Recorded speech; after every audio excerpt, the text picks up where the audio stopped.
and welcome back to Female Founder World. It is your host, Jasmine here, and today I'm chatting with Amy, the founder of Tower28, a clean makeup and skincare company. But before we jump into the episode and the interview, I wanted to remind you about a free giveaway that we have happening right now. If you leave a review on Apple Podcast or Spotify, or I don't even know where else you can listen to podcasts at the moment, but if you leave a review, take a screenshot and send it to us over DM on Instagram at Female Founder World.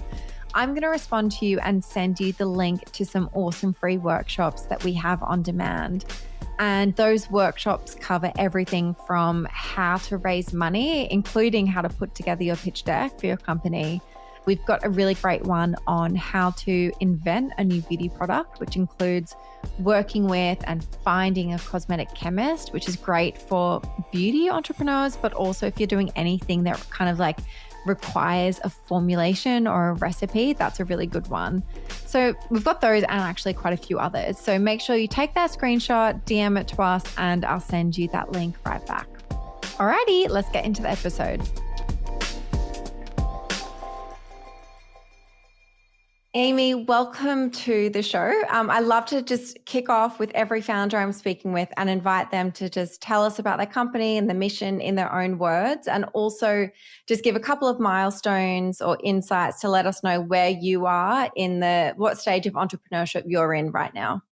So first of all, thanks for having me, Jasmine. My name is Amy Liu, and I'm the founder of Tower28 Beauty. I am a longtime beauty executive, so I've worked in the beauty industry for I think almost 20 years now, so a long time, and have always worked at small LA-based indie brands, including Smashbox, Somerville, Josie, Maran, and basically even longer than that, I've suffered from eczema. So eczema is a chronic condition. There is no cure for it, and it's something that I've had on and off from the time I was around 18 years old. So it's difficult when you pair those two things, because essentially I wanted to wear makeup and skincare and freely be able to try things, because that's one of the most fun things about being in the beauty industry. But I also had a hard time doing it, especially when I tried to make the switch to clean beauty. So when I was at Josie Maran, I started trying to make the switch completely to clean beauty. And often I found that it was actually quite irritating. And so basically that's what Tower28 is. We have a line of mostly makeup products. We have one skincare product, and everything is just that. It is safe for sensitive skin. And it is also clean by definition of Credo Beauty and Sephora clean. And then I also really wanted the products to be more accessibly priced. So we like to say we're like good, clean fun. And to me, part of fun is that it is not super expensive and that more people can access it. And so all of our products go from $12 to $30. And we're sold at Sephora, Credo, Revolve. We just rolled into Sephora at Kohl's, and now we're going into, and we just launched at Cult Beauty not too long ago. So I started the company I raised money from friends and family 3.5 years ago, and I launched 2.5 years ago. So yeah, that's just a little bit about who we are. Amazing. Very cool. So the period between when you were raising money and when you launched, could you let us know some of the things that you were doing to kind of get the business off the ground in those really early days before launch? Yeah. So once I finished raising money, I think it was really all about, the first thing was product development, to be honest with you, because product development is the longest lead time of everything, even longer than your branding, if you will. So like your logos and all of that. But I think obviously the two have to go hand in hand, right? So you can't figure out what your packaging is going to look like if you don't do your branding, but it also takes, packaging is the longest lead time, but then so is formula, depending on what you're trying to do. So it was kind of trying to do everything at the same time. And it's funny because now when I look back on it, I felt like I was so busy back then, but actually now, like when you're both trying to figure out the next thing and then you're also working on the current thing, it's even harder. But now I'm lucky because I have a little more of a team too. But I do think that in the beginning is the main things are trying to get everything set up, I think, so that later on, if you do succeed, which is obviously the hope for everybody, that you didn't forget certain things. So I almost think part of it is just being prepared for success and not being so, I think sometimes we are nervous and so we try to just do one little thing at a time. But if you don't prepare for that, meaning like if you don't you have to invest in certain things like trademarks. You have to take the time to, involve lawyers, to incorporate, to do all of those things the right way. Otherwise, by the time you do start doing it, somebody's already got your handle, somebody's got your trademark already, and they're squatting on it, and you have to pay more for it. So yeah, I would just encourage people to do that earlier, because I think there are definitely examples of that where I think I didn't do exactly the right thing. I remember reading when I was doing some research about the story behind the name of the company. Could you let us know what that story is? Yeah. So, I mean, and it's funny because it's basically what I was saying earlier. I started the company thinking I was going to name it something different. And then I had both a hard time getting the trademark, and then I also couldn't get like a handle that I wanted. It was like going to be a different extension that I didn't want. And so I really struggled with trying to figure out a name. And the true story is I really did get a text from a friend of mine one day that was like, hey, we're going to the beach. Meet me at Tower 28. Tower 28 is, for anyone who doesn't live on the west side of Los Angeles, it is a real lifeguard tower at the intersection of Santa Monica and Venice. And basically, it's a meeting place for friends. So even though we now have phones and we can find each other, when people meet at the beach, oftentimes they pick a tower to do it at. And to me, it symbolizes not just the actual beach, but it's this place where everybody gets to enjoy a healthy lifestyle, and it's really fun. And the other part of it is I grew up inland LA, where in a time, I grew up in the 90s when it was really everything in at least my immediate pop culture felt like it was all about beach culture. And I just, as an Asian American, I didn't see myself in it. But when I go to the beach here, I see everything, especially at that intersection of Santa Monica and Venice. You see every kind of person, whether it's ethnicity, socioeconomic, et cetera, et cetera. And I just felt like that story hadn't been told. And I really love LA. So I really loved the idea of being able to tell that story that I experience and see from the way I see it. What was the first product that you launched with? So we actually launched with 3 products, and we launched just the clear versions. And so I really thought a lot about how they talk about it, like at Trader Joe's, they solve for the paradox of choice, right? They don't have like 20 different peanut butters. They have like one peanut butter, one almond butter, one sunflower seed, or whatever it is. So you just narrow in and you can make a choice a little bit easier. And so I thought I would do the same. I think the other thing is, one of the things that is the most powerful in beauty is the word new. And so if you just launch a bunch of things at once, then you don't get to continue to surprise and delight your customers, right? And so I really wanted to pare it down and just have some basics. So the first thing I launched was actually, I launched 3. I launched our SOS spray, which is currently it's still our only skincare product and our #1 selling SKU, despite the fact that we are predominantly a makeup brand. I launched the clear shade of our lip jelly, which is like a very beloved lip jelly. It's only $14, and it's actually the #1 clean lip gloss at Sephora. Which I have on my desk right now. Oh, good. And then I also launched Super Dew, or we did. And Super Dew is basically like a shimmer-free, no-color highlighter balm that kind of just gives you that dewy, glassy skin. And so I just wanted to launch things that didn't have color in it, so that you didn't feel like you were making a choice about like, okay, do I want the pink one or do I want the red one, or whatever it is initially, and just get it out in people's hands so they could just literally try the formula and fall in love with the formula, and then bring out shaded items. How did you go about finding kind of the right partners to help you develop your formulas, to manufacture the product early on? Was that something that you had knowledge and connections through your experience in beauty, or is that something you felt like you were starting from scratch with?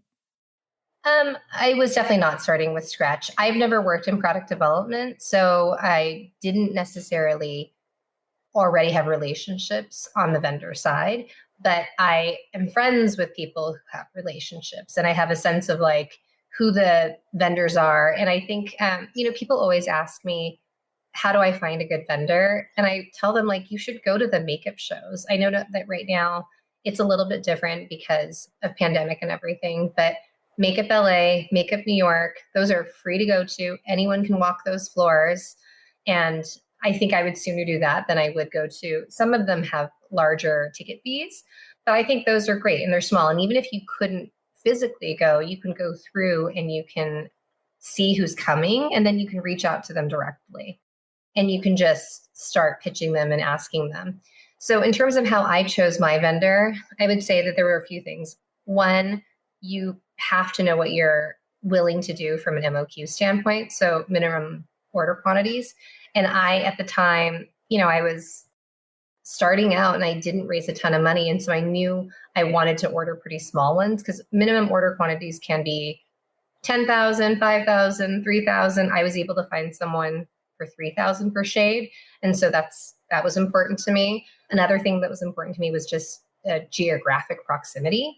So it's really helpful, I think, in general, when you work with anyone, if you can meet them in person. And I know that's a little, again, harder in pandemic, but if you can at least both establish a relationship, but then again, for these products that are like actual tangible items, it really does help if you can like touch them together and if you can develop the same language, meaning if I'm talking to the chemist and I'm saying like, this is great, but I would actually really love for it to have a little more payoff, a little more slip or whatever it is, but maybe I don't have exactly those words that he speaks, then I can say, like, we can visually look at it and I can say, but what if it was a little more like this? I just think there's something about that is easier.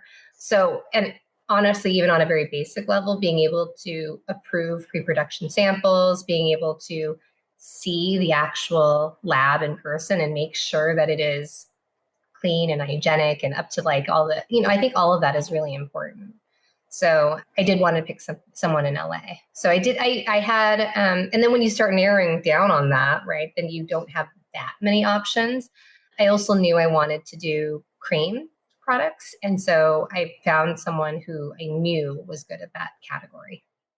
I actually just realized I have your cream blush on as well right now. Oh, good. Me too. It's very pretty. Same. I wear it I'm sure it's not shocking, but I wear it every day. Yeah, it's a nice one. Okay, so you have a product that you're happy with. You've kind of lined up your suppliers and your vendors. What were you doing that kind of worked in terms of getting traction early on from like a marketing perspective and getting those early customers? I mean, I really think that the product, I guess maybe it depends on who you are. For me, I feel like the product has to be good because I don't have anything else to rely on, right? Like I'm not a celebrity. I don't have any other reason that somebody's going to buy a product from me other than the fact that the product itself is good. So the product has to, the cream has to rise to the top in that sense. So genuinely, I think what worked for me is that people just tried it and liked it. I mean, we did not have our first PR box was literally like a very small box with colored paper shred, the 3 products in them, and a note. And that was it. It was not fancy. There was no, and then this is, by the way, this is at a time when I remember this was right around the time when Beauty Blender was sending like that gigantic Beauty Blender, and people were really, now people aren't doing that so much, but it was at a time when there was a lot of excess when you were talking about creative mailers, but also a lot of extravagance, right? And so I was really worried that people, one, wouldn't even open the box, and 2, that they wouldn't have enough incentive to really try, right? And I don't have a ton of friends that are influencers. So we just put together lists, and then me and my team, who's still with me and I'm so grateful for, but we literally just DM'd people and said like, hey, we're a new brand. Here's a little bit about us. We'd love to send you some product. Can we get your address? So it's really not rocket science, but it is a little bit laborious. But we sent out products. And then I think the moment it's funny, we were just talking about this today on my team, but there are these little milestone moments that you really remember. And for us, I think we had like 25 followers. And then we had like 200 followers on Instagram. And then we gifted Nicole Guerrero without knowing her, just sending her product. I think her address was even on her actual bio. So we didn't even ask her for her address. We just sent it, which I probably wouldn't do anymore. Now I would only ask people if I can. But we sent it to her, and she not only posted about, because a lot of times people will post an unboxing, but she posted herself using it. And then she screenshot a picture of herself buying more because she loved it so much. And that particular story, all of a sudden, like overnight, I like went to bed and I woke up the next morning and we had like, I think we had 1,000 orders and we had like 1,500, a few thousand followers or something like that. But for a brand our size, that was monumental, right? And I don't even know if she knows that she had that effect, because I think a lot of times and influencers don't necessarily know how small or big you are. I think there's the whole Instagram versus reality thing. Like even now people think, oh, you're at Sephora, you must be like, just, I don't know, the money must be flying in. It's not quite like that all the time. But yeah, so it was really meaningful. And I really think about, and that's why like I mentioned in the beginning of this conversation, I'm so grateful to you that you use the products and you posted them, because it makes a difference. It's real. That's honestly the way that our brand has grown, is just through word of mouth and organic interest. And I think that kind of, that being the primary strategy for growth, it just speaks to how great the product is, because that doesn't work as a strategy if the product doesn't speak for itself. Yeah. I mean, I think the product has to be good, but it also has to be, now it's very important for it to be cute too, right? So the packaging has to be cool. Like the customer today is so much more savvy than, I don't know, at the beginning of my career, where they just need it all. Like they want to know about ingredients. They want to know, there's so many choices too. And the competition has never been more intense, frankly.